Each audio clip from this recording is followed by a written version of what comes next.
Herb. Herb is a plant. I mean, herbs are good for everything.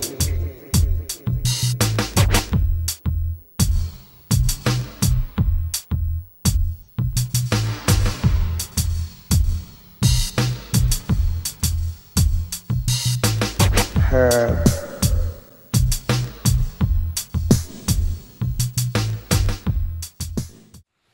Welcome to Eugene Cannabis TV. We got Will, and he's with us again, and he's pissed tonight. So we're gonna.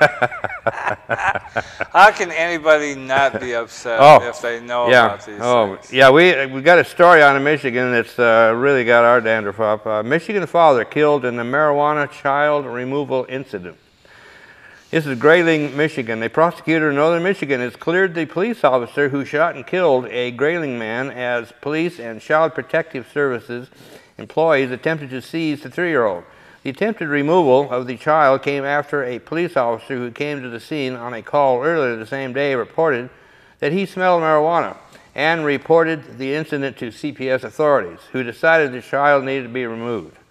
The dead man, William Reddy, 32, becomes the 17th person killed in U.S. domestic drug law enforcement operations so far this year.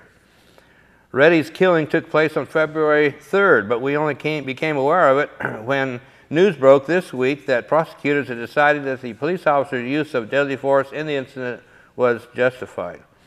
According to Crawford County Avalanche, Grayling police officer Alan Samaro was called to Reddy's apartment for an alleged domestic disturbance.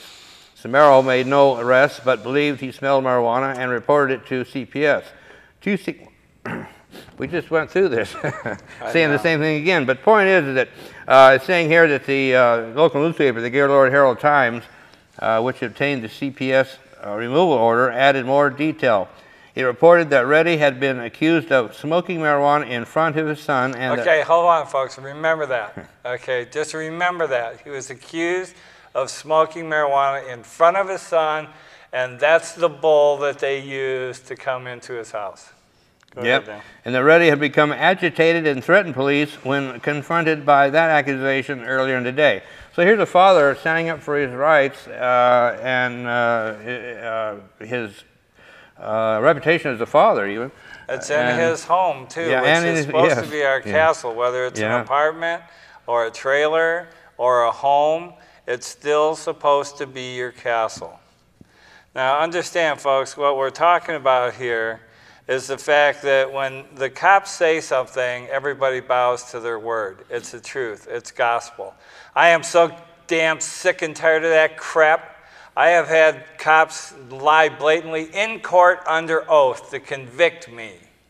Okay, Pete Kearns and the rest of you from that team, you all know that you lied in order to convict me. So here's a guy who's doing nothing but being in his own house, sitting there with his son, happy. His mother says later on in the story that he's happy and that she's been in contact with him that day until this cop shows up, and then he walks away, not saying anything to him, not questioning him at all, not asking if he has a medical marijuana card, not asking if he's growing there, none of these things. He knows somehow that this man has been smoking in front of his child. Now that's interesting to me in itself, but the fact that as it goes on, the court order gave following reason for removing the child. There are reasonable grounds for this court to remove the child from the parent because conditions or surroundings of the child and is contrary to the welfare of the child to remain in the home because it is alleged that the father used marijuana in the home in the presence of the child. In addition, there is concern for the safety of the child due to a domestic disturbance and threats made towards law enforcement by the father. Returning to the Avalanche's narrative, when police and CPS workers arrived to seize the child, there was no doubt about it. They were going in there to take the child away from the father. Reddy then reportedly displayed a pocket knife and lunged at them. A pocket knife. When you're talking about tasers and billy clubs and you're trained to use these things, what is your training all about if you immediately go to the point where you're going to kill somebody with a pocket knife? If you can't disarm that man and you're a policeman and you have to shoot somebody because of it while they're preparing tasers, you should not have that job. And this is from an ex-Marine MP, I believe. I was an MP, and I got thrown out of window trying to apprehend somebody, but that doesn't mean I'm going to go around trying to arrest everybody who drinks, because this guy was way drunk. I really don't understand this. I'm from Michigan, and understand this, that they do have medical marijuana there, and nothing in this is directed to finding out whether or not this man had due cause to use marijuana in the first place. This, okay, the deceased was in possession of an edged weapon. The deceased pulled a knife and hid it behind his back. At the point where he pulls his hand forward and lunges at the officer, he is in such close proximity and presents a clear danger of deadly force. The officer is left with no option other than to use deadly force to protect himself. The other officer and the 3 civilians that were present, gee, you think they could have subdued the guy just by weight alone? The use of deadly force is completely justified, and therefore the homicide, first time that word is used in its proper perspective, homicide, the man was killed by a cop unjustly. And this is what we all have to deal with on a daily basis, because understand, the very next line in this report is toxicology reports, which were included in the final investigation, showed there was no marijuana or alcohol in Reddy's system when he was killed. Understand, folks, this is one of the problems we're having with the 5.0 nanograms being able to say that you're impaired when you're driving.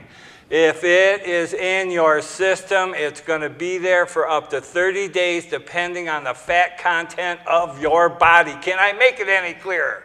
That means that this man hadn't smoked in 30 days, according to this testimony from the police department, which did the toxicology report.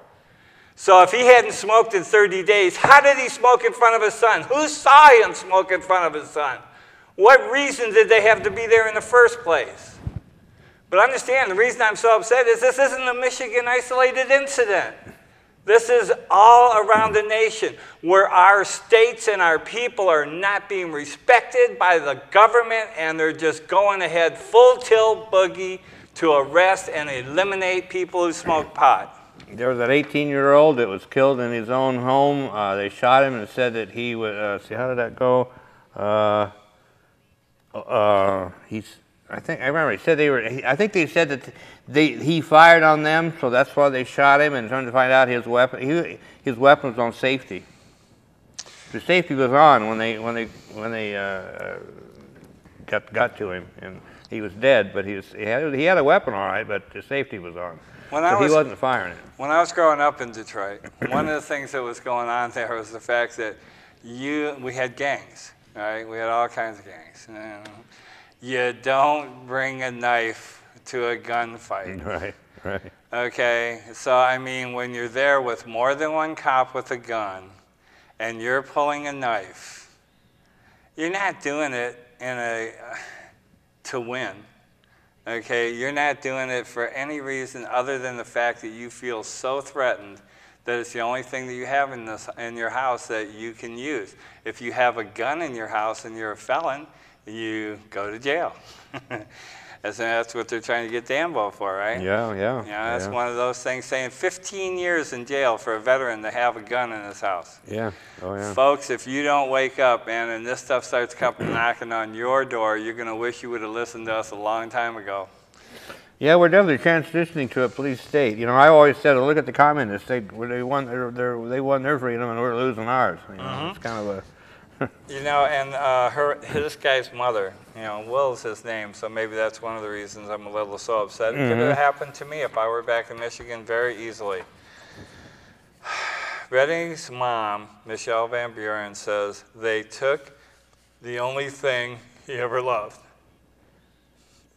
Van Buren said she was baffled by the conduct of authorities, especially since no evidence of alcohol or marijuana use was found. She said she had been in contact with her son throughout that day. I was on the phone with my son all day, and that cop was bullying him and harassing him so badly. She said, where was protect and serve, which has been removed from police cars. So how much more blatant can it be that they're not going to protect and serve us? They're going to enforce rules and regulations that make money for the government. That's the bottom line. They're not there to get your goods back if your house has been robbed. They're not there to take care of reports and stuff if you're in a traffic accident. They're there to make money for the government and to punish people. And by God, I'm sick and tired of being punished by a government that has no respect for us in any way, shape, or form and really needs to get some. But in order for that to happen, we have to get our balls out of the sack and out in front and making a difference. So, you know, I hope that you people get us up in arms. I mean, how is this any different than the kid who was shot by the vigilante, you know, guy that was taking care of his area? I don't understand that. This kid went, this guy had a son. His son watched him be killed. Yeah, I said it is particularly sad that Will was shot to death right in front of his son, according to a good friend of, of the victims here. Why not use a taser? Even if he had a knife and lunged at police, they don't have to kill him. Instead of using a taser, you shoot him in front of his child. It was totally unjustified. They didn't have to kill him. I think it's very sad that his life was taken during the removal of his son, and the smell of marijuana shouldn't have been a reason for an emergency order. Just a few days before he was killed, Will was visiting, and he was so excited because a hearing was coming up for custody, and it seemed to give him hope of getting permanent custody. His son was everything to him. That's it. All right, folks. Well, you know, I'm giving you something to think about. If we come back, we'll be back. And if not, we'll talk to you later. Oh, God, you bet. Help us. Thanks a lot. We're out. Do you suffer from fear of losing your election? Are you terrified that voters will discover you've done nothing to improve their lives? Maybe it's time you talk to your spin doctor about Incarcerex. In clinical trials, Incarcerex has been shown effective at reducing election-related anxieties by making voters think you're doing something about the drug problem. It's simplistic and fast-acting. If your problems continue or get worse, you can always double or triple your dose of Incarcerex. Whether it's addiction, therapeutic use, or just casual use, there's an Incarcerex plan for every American. Best of all, taxpayers, not you, will foot the bill. So talk to your spin doctor about Incarcerex today. Common side effects include loss of civil liberties, police corruption, racial injustice, increased terrorism, threat of HIV and AIDS, and violent crime. Bloated prisons are also a common side effect. Stop taking Incarcerex if bloating lasts longer than 20 years. If you're trying to balance the budget, keep families together, or protect human rights, Incarcerex may not be right for you. Do not mix Incarcerex with the Constitution or common sense. So start taking Incarcerex and keep pretending you're doing something about the drug problem.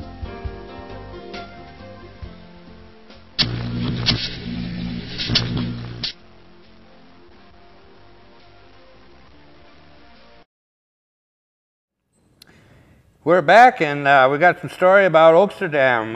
Reverend Will and DanK here, and we just got the word came in today that the Oaksterdam University, and I was still in Oakland, California, was taken over by federal officials Monday morning. Officers wearing U.S. Marshals, IRS, and DEA jackets swarmed the Oakland Medical Marijuana Facility on Broadway before 8 a.m. Investigators put yellow crime tape around the entire building. Just about 9 a.m., agents brought out trash bags of unknown materials to a waiting van.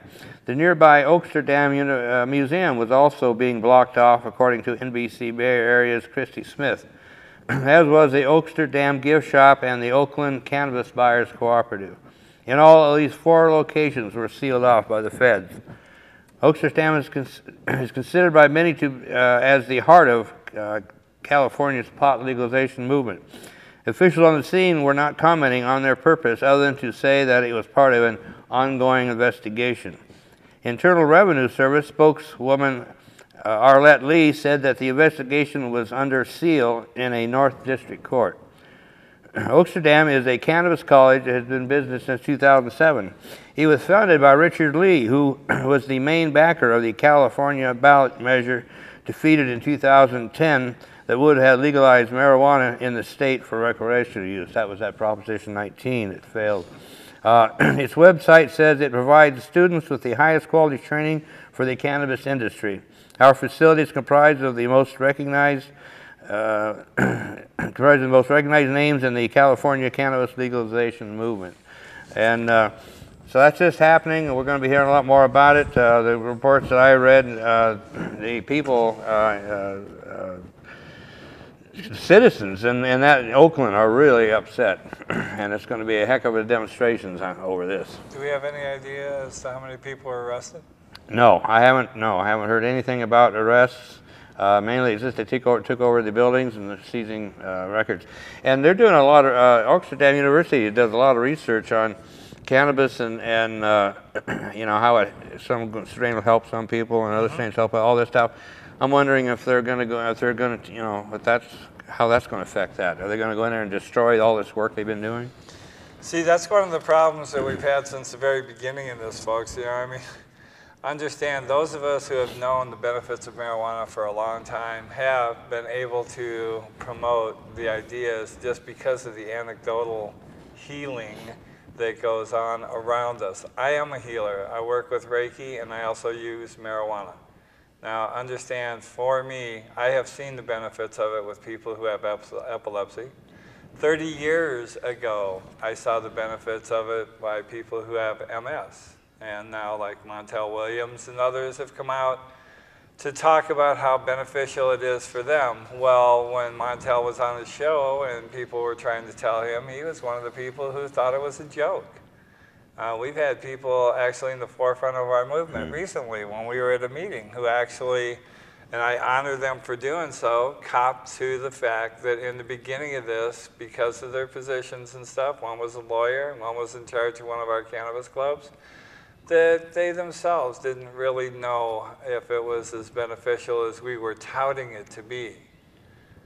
But how will we ever find out if, understand, the government gets all the research that comes out of Oaksterdam, and if they do the same thing they've done with any other research that's been done about marijuana that could be beneficial for the people, they've turned it into lies. They've made the truth disappear like this. We have no faith that these people are going to give us back all the information that these people have worked so hard to connect and to get out to people. As far as one of the things we're talking about are different strains and how they benefit different people.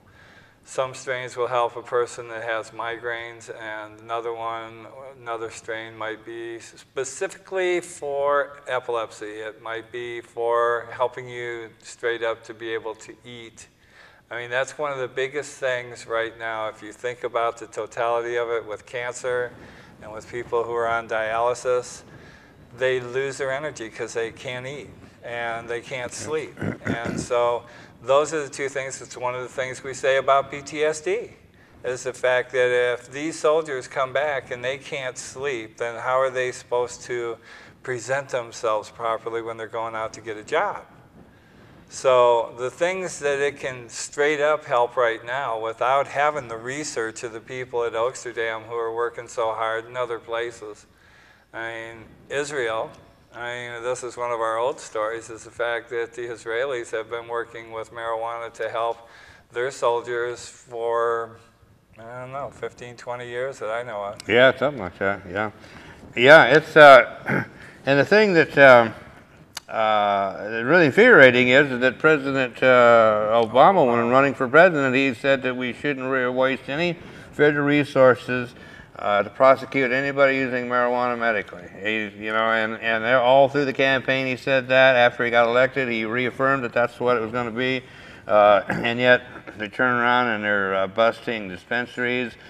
Since the feds are sending threatening letters to the landlords of these medical marijuana groups, threatening to take their properties if they do anything illegal, going on in their buildings. Yeah. So it just goes on, and so it's like a friend Jim Gregg. They've been working on a slogan that says "No change, no Obama." I like it. I do. That's a good one. Yeah. Well, it's, you know, I always like to say in the last several presidential elections, I've been saying that, well, here we are, another presidential election, and no matter who wins, we lose. Right. And it's such a sad thing. Then you wonder why we don't trust the government, why we don't trust the police officers. I mean, understand when Judge Young came out and said that this was the most benign medicinal plant on the planet in a report that he gave to the government, which then took the report and threw it away, said it didn't really exist, that this man's opinion really didn't count, and yet he was thought, you know, he was looked after as somebody who knew what they were doing and knew what they were talking about. So I don't know what it's going to take to get the government to be accountable for themselves and to actually start telling the truth, but it's not going to be us sitting on our thumbs at home. I'll tell you that. No. So we've had a bust at Southern Oregon where they're busting illegal Oregon medical marijuana grows. Now in California, they're busting dispensaries. Now they've even taken down the most popular, the most well-known one. So this is, things are heating up. Well, you know, it's one of the reasons for me, when we talked about dispensaries here, I wasn't as excited about it as I could have been. And part of it is the fact that we can't trust the government to let us do the things when people say that we can do it. I mean, that's my biggest problem with what's going on here in the state of Oregon. In here, the government was told to get us medicine. That's what the vote was all about, was to get medical marijuana to patients. They have done absolutely nothing to help us get this. For all you people out there who believe, oh, that we've got the solution now because we have medical marijuana, understand that's not true. The government's situation here is to control and to punish. If you step outside the boundaries, and I mean, understand, you know anything about plants? You know you can have mites, you know that you can have powder mold, you can have mildew, you can have a crop fail because you have a snowstorm and lights go out and you don't have a generator because you can't afford it. All these things can cost us a crop. Is there any backup for us to be able to go somewhere where if our crop does fail like that we can go and get medicine? Hell no, you just have to go find another grower and they have to start all over. There is no care, no compassion for us as patients. And the doctors are just as bad as the cops and the government because they're not standing up for the very basic fundamental statement for doctors, which is to help their patients attain a better quality of life. If you're not listening to us, if you're not allowing us to come in there and tell you the truth about how the prescription medications that you give us with all their side effects have been cut in half, have been cut in 3/4. We're only doing a quarter of the medication you want, but you're going to punish us because we choose a medicine that has less side effects and more benefits? I mean, I know straight up that a friend of mine who actually told one of the medical institutions, Kaiser Permanente or the one here in town, Peace Health, told his doctor that, you know, he wanted him to sign for his medical card, which would save the man $200 just straight up, if nothing else. And they told him, sure, but if we give you this, then you get none of your prescription medications for your pain or anything else. Now, what's up with that, folks? I mean, they're going to punish you for being decisive about your medication? Yeah. So we'll be telling you about it, more updates on Oaksterdam and what's going on there. I wanted to take the last few minutes to talk about some events coming up, also to make a plea for some equipment. Saturday market is starting April 7th. We're going to start doing the market booth again. We didn't do it much last summer, but this summer we're going to regroup and try to make a conscious effort to have the booth there every Saturday. And we have the street fair, the University of Oregon Spring Street Fair is coming up, the 2nd, 3rd, and 4th of May. And then on the 5th is the Global Marijuana March. So we've got some real hot times coming up and a lot of fun times. We got the Spring Fling, April 21st. It's a benefit for the Hemp Fest. That's coming up. Any of the information on any of these items, just send us an email through the email addresses you see on your screen. Also, we've gone digital now, and we need more storage. These shows are quite large. Digital files are quite large, so we need storage room. So we're looking for an external hard drive, 500 gig would be a minimum, but if we could get like a terabyte or more, it'd be even better because we're definitely going to need it. So if anybody has out there that could donate or help us out, if you enjoy the show, this is the time that you could help us out because we're here almost every week. We're doing this since 2004. I lost track, I forgot how the number is, but we did a 420th show last November. So we're rolling and we're still going, but we could use some help. So appreciate anybody out there could help us out with some equipment like that. So thanks a lot, Reverend Will, for coming in. That was a good one. And we appreciate it. Yeah, hopefully we can start making a difference by getting people to understand, why is the government so afraid of pot? We'll do it. Thanks a lot. We're out of here. And now a message from the American Marijuana Growers Association.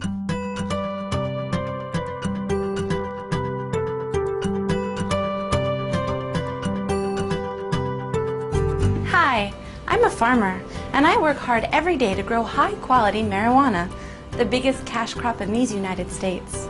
I'd like to thank you for your support of U.S. marijuana policy. Because marijuana is illegal, I don't have to pay taxes. Even better, prohibition leads to artificially inflated prices, which means a better quality of life for me and my family, as long as I don't get caught.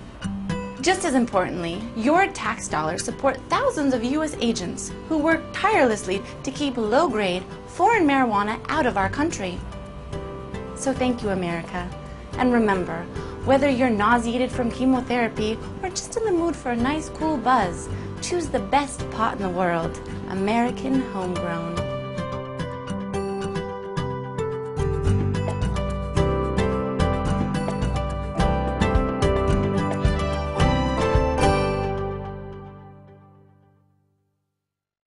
Have you ever met that funny reefer man? Oh, that funny reefer man. If he trades you dimes for nickels, he says watermelons are pickles. You know you